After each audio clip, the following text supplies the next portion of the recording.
미 해군 핵잠수함과 V 자형 대형 UFO 사건 파일.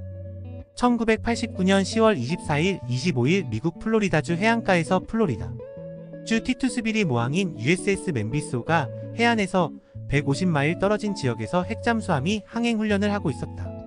그러던 중 바다 아래 해저에서 갑작스러운 전자장비의 고장이 연이어 일어났다. 원인을 파악하려고 승무원들이 분주히 움직이던 중 레이더를 통해 한밤중 플로리다 해변 상공에 떠있는 비자형 미확인 물체를 발견하게 되었다.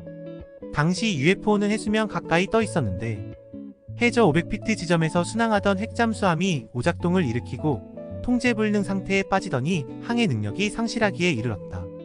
이런 비상 상황에 선장은 원자로를 끄고 디젤 연료를 이용 순항할 것을 명령했다. 하지만 이상하게도 배는 여전히 전자적인 장비에 어려움을 겪고 있었다. 화가 난 잠수함은 물 위로 상승했고 핵잠수함 수면과 하늘 위로 0.5마일 위치의 잠수함 주변을 선회 비행하는 비자 형태의 UFO를 발견하게 되었다.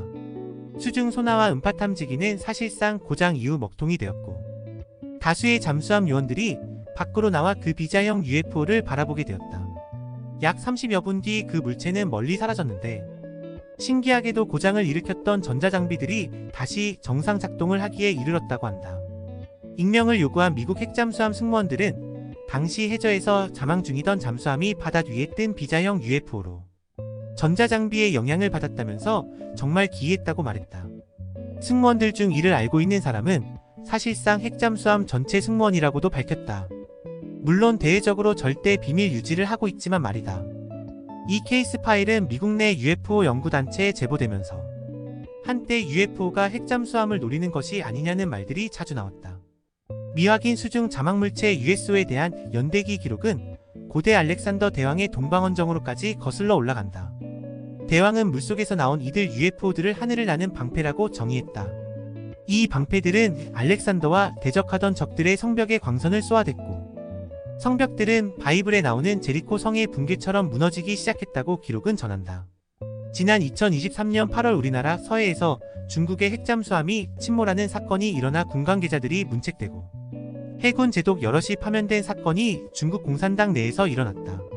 문제는 한국의 국회에서는 일본 후쿠시마 원전 위해성만 이야기할 뿐 중국 핵잠수함의 서해 침몰에 대해선 이런 방구도 언급하지 않았다는 사실이다.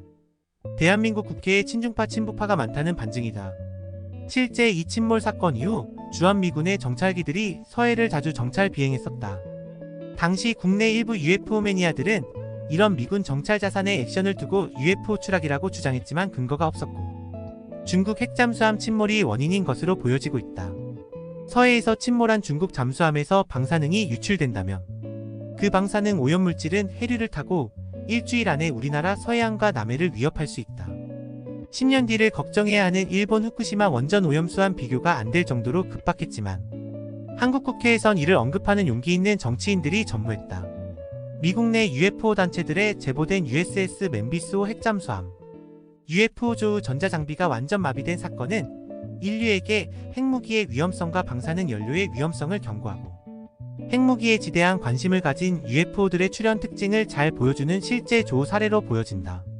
특이한 것은 물 밖의 하늘에서 바닷물 속의 세계 최강이라는 핵잠수함의 전자장비를 일시 마비시켰다는 사실이다. USS 멤비스호는 얼마 전 부산항에도 입항했었던 미 해군의 핵 전략자산 중 핵심에 속한다. 이런 사례와 증거를 놓고도 우리는 이웃집 꼰대 과학자들의 주장처럼 증거 타령을 해야 하는 걸까? 자라나는 우리 후손들에게 과학자로서 그렇게 가르치는 것이 정상일까? 생각해 볼 일이다. UFO 외계연구소